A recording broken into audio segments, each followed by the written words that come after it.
When no one answered his knock at the old Landers house, Ted pulled open the screen door and stepped into the hallway, glancing around. Come to think of it, he'd have to start calling this the Flanagan place. Or Flanagan Clinic, maybe. Rumor had it she was starting a midwife practice here. Whatever she was doing, Ms. Flanagan really shouldn't leave her door standing open that way. Then he noticed that the latch had come loose when he pulled on the screen door, probably one of hundreds of little things to be fixed. Ms. Flanagan? The two large rooms on either side of the central hallway were empty, except for a few odds and ends of furniture left by the last inhabitants. He could see what attracted the woman to the house. Under the dust and neglect were beautiful hardwood floors, and the rooms were graciously proportioned, with bay windows looking out toward the street. Hello, is anyone here? A muffled call answered him from somewhere upstairs. Taking that for an invitation, he started up the staircase, running his hand along the curving banister. An oval stained glass window on the landing sent a pattern of color onto the faded linoleum someone had been foolish enough to put over those beautiful stairs. Sunlight poured through the tall window at one end of the center of the second-floor landing. He paused, blinking at the sight of a rickety stepladder under what had to be the opening to the attic. A pair of sneakered feet balanced on the very top. Nothing else was visible of Fiona but a pair of trim legs in dust-streaked jeans. The stepladder wobbled dangerously, and he grabbed it, steadying it with both hands. What on earth are you doing up there? Trying to break a leg? As soon as the words were out, he realized that was more or less what he'd said that first night when he'd spotted her. Now, at least, she owned the house, but that was no excuse for endangering herself. Fiona poked her head down from the dark rectangle of the attic opening, looking disheveled and annoyed. What are you doing here? At the moment, I'm keeping this ladder from collapsing under you. It's perfectly fine. Her weight shifted, and the ladder swayed. He raised an eyebrow. You want me to let go? Her lips clamped together. No, she seemed to force the word out. Then, hands braced on the edge of the opening, she started lowering herself. He caught her elbows and lifted her the rest of the way to the floor. The stepladder, relieved, collapsed in a heap on the dusty floorboards. For a moment Fiona looked as if she'd like to kick the recalcitrant ladder, but then she managed a rueful smile. Much as I hate to admit it, it looks as if you're right. I'll find something sturdy to stand on and close that for you. No problem.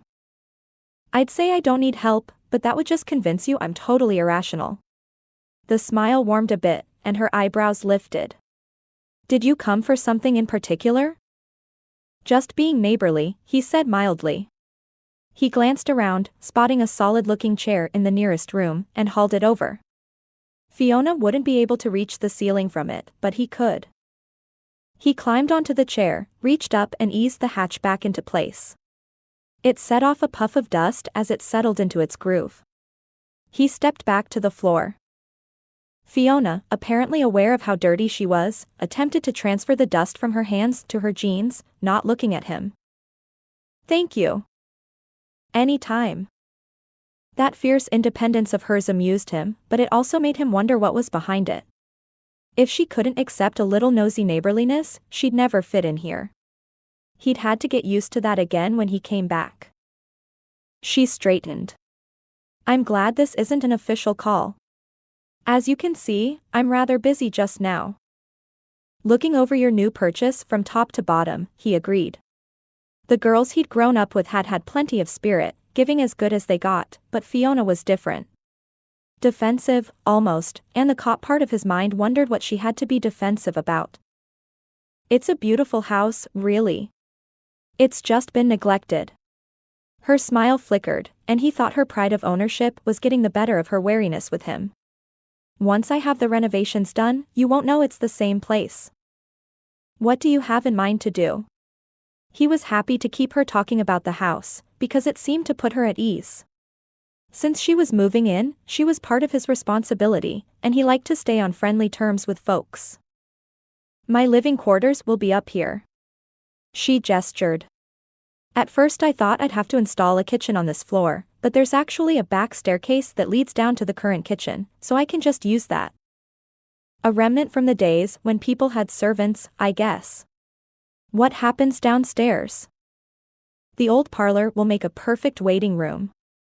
She started down the steps, gesturing as she talked, and he followed. The other rooms will have to be partitioned to make an exam room and an office, maybe space for classes. The birthing clinic where I worked in San Francisco ran a lot of childbirth classes, but I don't know how much demand there will be here. He shrugged, coming down the last step to stand beside her in the hall. You may be surprised. Plenty of women among the plain people prefer home births and might enjoy the classes. You should be able to build a good practice if you stay. If? Her eyebrows shot up at his words. I'm not going to all this trouble with the intent of leaving. Why would you say that? He shrugged. You wouldn't wonder if you knew how this state has been losing medical personnel to other places. We've seen too much coming and going, mostly going, to take anything for granted. Folks just start to rely on someone and then find they've moved on to greener pastures. Especially city-bred people like you, he thought but didn't say. I'm not going anywhere. She stroked the intricate carving of the newel post. This place is going to be my home. Her voice actually trembled with emotion on the last word, touching him, making him want to know what lay behind that emotion, but he didn't figure he had the right. He was here because it was his duty to protect and serve all the residents of his township, he reminded himself. Not because he had a personal interest in a woman like Fiona Flanagan, with her quick tongue and urban manners. Well, if that's what you plan to do with the house, I guess you're going to need someone to do the carpentry work, won't you? She nodded. Is there any chance you might be able to recommend someone?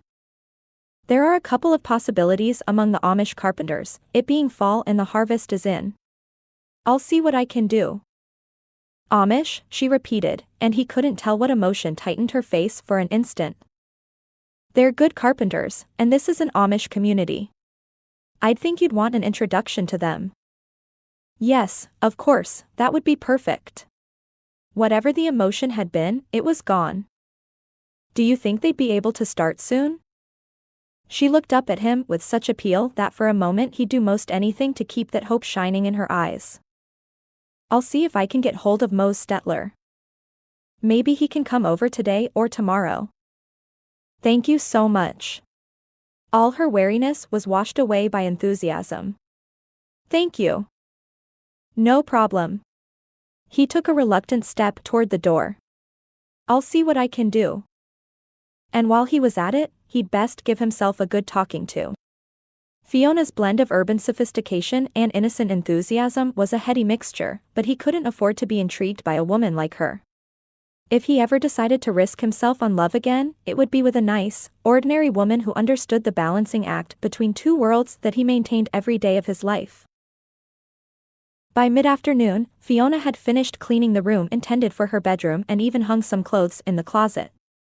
It wasn't going to take much more than elbow grease and a little furniture to make her upstairs apartment livable.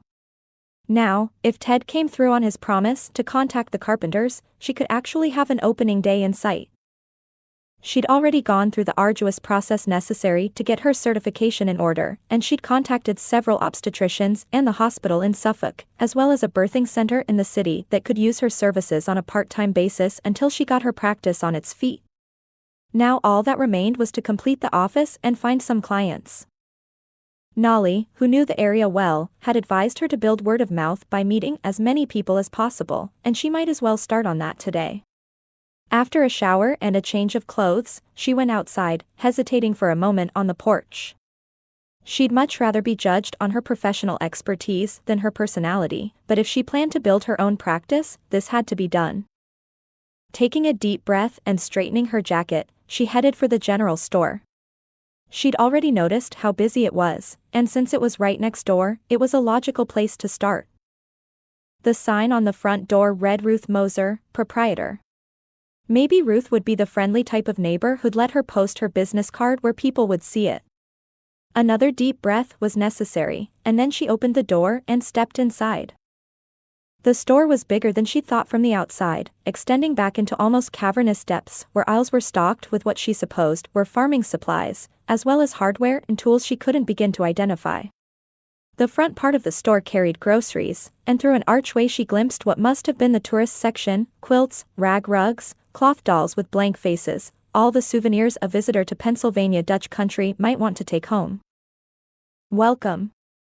The woman who came toward her wore a print dress with an apron over it. A white prayer cap was perched on abundant gray hair pulled back into a bun. Her smile echoed the welcome. "I'll spare you the usual Penn Dutch spiel. You're not a tourist." She held out her hand. "I'm Ruth Moser." Fiona found her hand caught in a grip as strong as a man's. "I'm Fiona Flanagan. I just bought the house next door." "And you're a nurse midwife," Ruth finished for her. "We already know that about you, we do. Hard to keep any secrets in a place like Crossroads, believe me." The woman's smile was contagious. Bright blue eyes in a weathered face inspected Fiona, but it was a friendly inspection that she didn't find intimidating. "I guess I don't need the explanation I'd planned to give you then, do I? Well, you'll have to forgive us. Folks who live in an area like this all know each other so well that an incomer is a 9 days wonder. Everyone in the township knows about the new midwife, and welcome news it is. The closest Amish midwife is nearly 20 miles away, and folks out here don't like going clear into Suffolk either." "I'm certainly glad to hear that." This was going better than she'd imagined. "I'd hoped you might be willing to post one of my business cards where your customers would see it. Give me a whole stack of them, and I'll pass them on to anyone who might be thinking of babies," Ruth said promptly. "That's wonderful." She pulled a handful from the side pocket of her bag. "I'll bring some more over later, if you can use them." "Sure thing." Ruth took the cards and slipped them into an apron pocket. "I suppose Ted Rittenhouse told you how short of medical help we are around here, unless we want to go into Suffolk." Why would she suppose anything of the kind? Ted Rittenhouse? Ruth seemed oblivious to the edge in her voice. "Ted certainly is a nice fellow. Born and bred in the township, and glad we were to have him come back home again after that time in Chicago. You like him, don't you?" I thought he was very helpful. When I got lost, I mean, the first time I came to see the house." "Helpful, yes. Kind too. Why, I've known that boy since he was running around barefoot. There's not a mean bone in his body." "Yes, well, I'm sure that's true. And why on earth did the woman think she needed to know that? Do you mind if I look around your store?" "I'll show you around myself. Not exactly busy on a weekday in the fall, though weekends we still get the rush of tourists trampling through, booing and awing over the Amish and blocking the roads every time they spot a buggy. Still, their money helps keep me afloat. You seem to carry just about everything anyone could want in here." A cooler marked night crawlers set next to a rack filled with the latest celebrity magazines. "That's why it's a general store." Ruth looked around with satisfaction at her domain. Apparently she felt the same way about her store as Fiona did about her practice. "I have something for everyone from the Amish farmers to the senior citizen bus tours. No good Pennsylvania Dutchman ever turned down profit."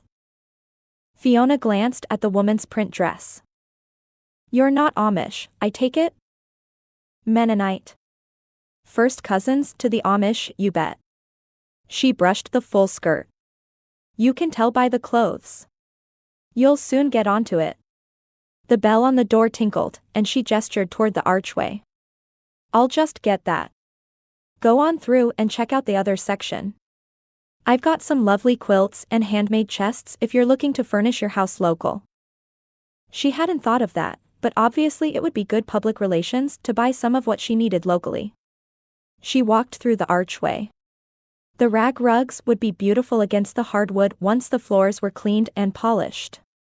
And she rounded the end of the aisle and lost her train of thought. The back part of this area was a large, well-lit workroom. Finished quilts lined the walls, their colors and patterns striking. Two Amish women bent over a quilt frame, apparently putting the finishing touches to a quilt whose vibrant colors glowed against their dark, plain dresses. Another sat at a treadle sewing machine. All three glanced at her briefly and then lowered their eyes, as if it were impolite to stare. But she was the one who was being impolite, unable to tear her gaze away. Was that what her mother would have looked like now, if she hadn't run away, if she hadn't died? Dark dress, dark apron, hair parted in the center and pulled back beneath a white cap, seeming to belong in another century?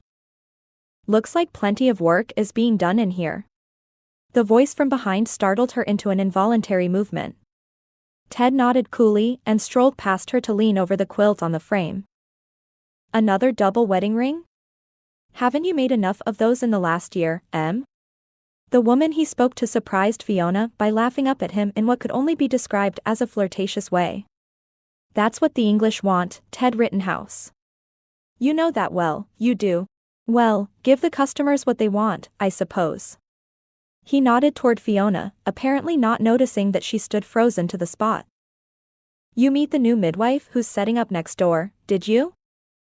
Apparently now that he had, in effect, introduced her, it was all right to stare.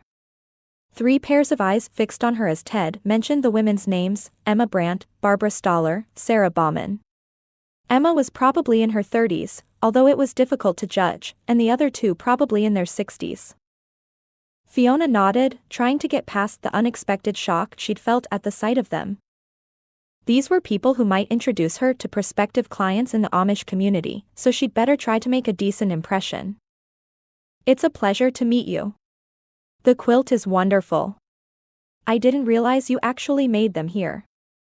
Ruth says the tourists like to see the work done. Emma seemed to be the spokeswoman for the group. We do special orders for folks too. That's great. Fiona knew how stupid she sounded, but she couldn't seem to help herself.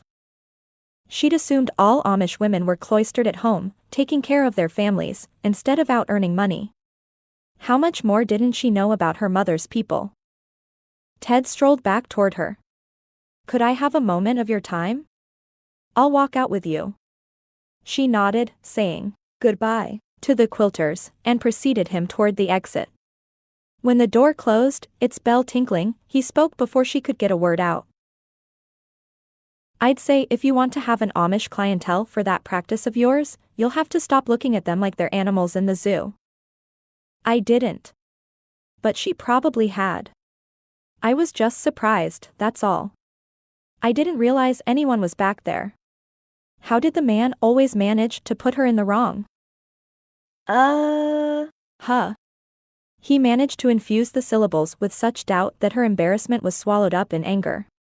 She certainly wasn't going to tell him what had precipitated no behavior. Excuse me. I have things to do. She turned, but he stopped her with a hand on her arm. Don't you even want to know what I had to tell you? She gritted her teeth. Be polite, Fiona. Of course. What is it?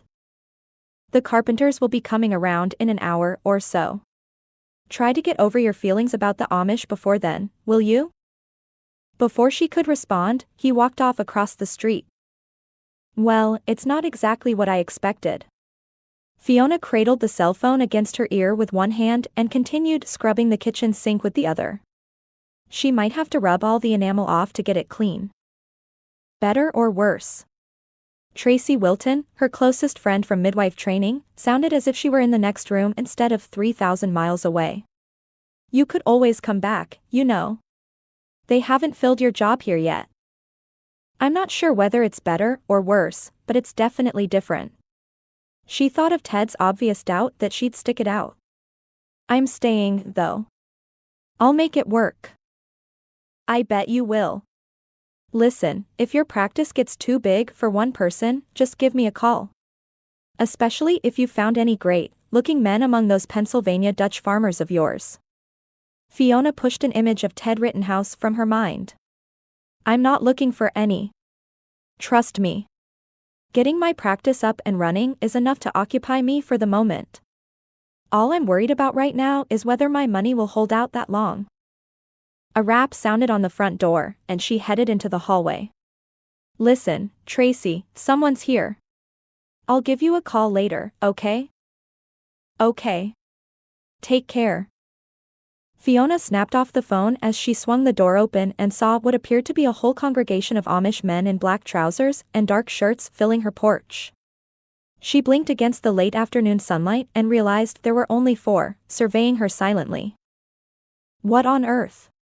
And then she realized they had to be the carpenters Ted had said he'd send. The oldest man, his beard a snowy white, nodded gravely. I am Mose Stetler. Ted Rittenhouse said as how you are wanting some carpentry work done. Said you needed it in a hurry. Yes, he told me he'd talk to you. I'm Fiona Flanagan. She nodded to the men and held the door wide. Please, come in. I'm glad you were able to come so soon. And a little surprised Ted hadn't told them to forget about coming after their exchange earlier. Oh, we had to. He jerked his head toward the youngest of the men, hardly more than a boy, with rounded cheeks above a rather straggly beard. Young Aaron, here, he'll be needing your services before long, won't you, Aaron? The boy blushed, his prominent ears reddening. My Susie. He stopped, apparently embarrassed to actually say that his wife was expecting.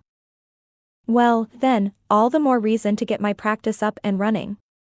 But I'll be happy to talk to your wife anytime, even if my office isn't ready. She started to say the woman could phone her, and then realized that she couldn't. Just have her send a message if she'd like to talk.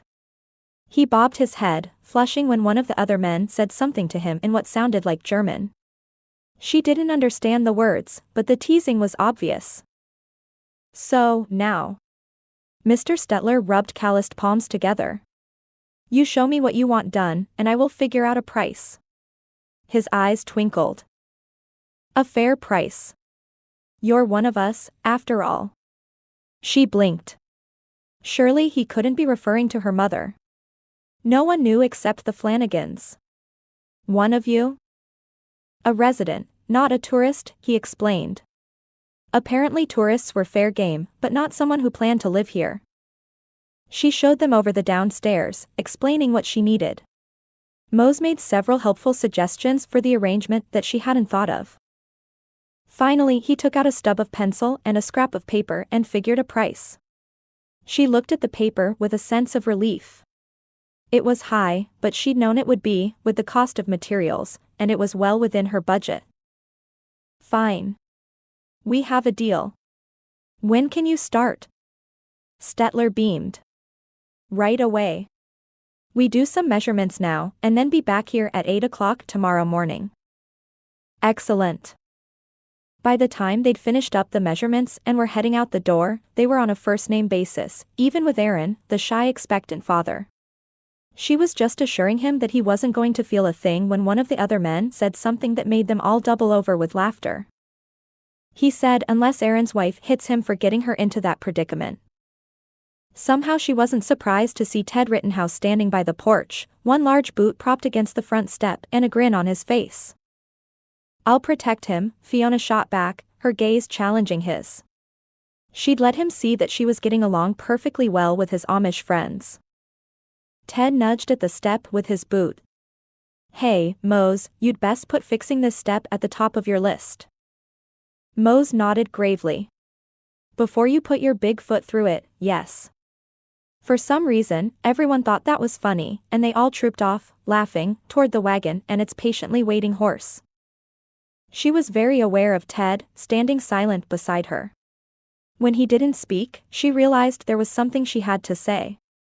She turned toward him and found him watching her. Thank you very much for sending Mose and his crew over. I'm so relieved to have the project underway. They'll do a good job for you. And they'll be honest about the price too. She nodded. I'm sure they will.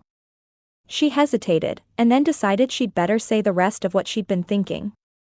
You know, I thought maybe you'd change your mind and tell them not to come. He looked surprised. Why would I do that? Well, you weren't exactly happy with me earlier. That doesn't mean I'd make things difficult for you. Maybe you have something to learn about folks around here. Those words might have been said snidely, but she couldn't detect anything other than genuine concern in his voice. Concern, and perhaps even kindness. Maybe so. She struggled to speak over the sudden lump in her throat. This move is a big change in my life. I know I have to adjust some of my attitudes if I'm going to make a go of it here. His lips twitched in a slight smile. You'll be fine. You have something to offer. Just give yourself a chance. And give us one too. The gentleness in his voice drew her. She looked up to find his intense gaze so focused on her face that it seemed to generate warmth. She couldn't look away, couldn't even seem to draw breath. Was it the afternoon sunlight dazzling her eyes, or was it the man? And then he took a step back. It was hard to tell with that stolid face of his, but she had a feeling he felt just as shocked as she did.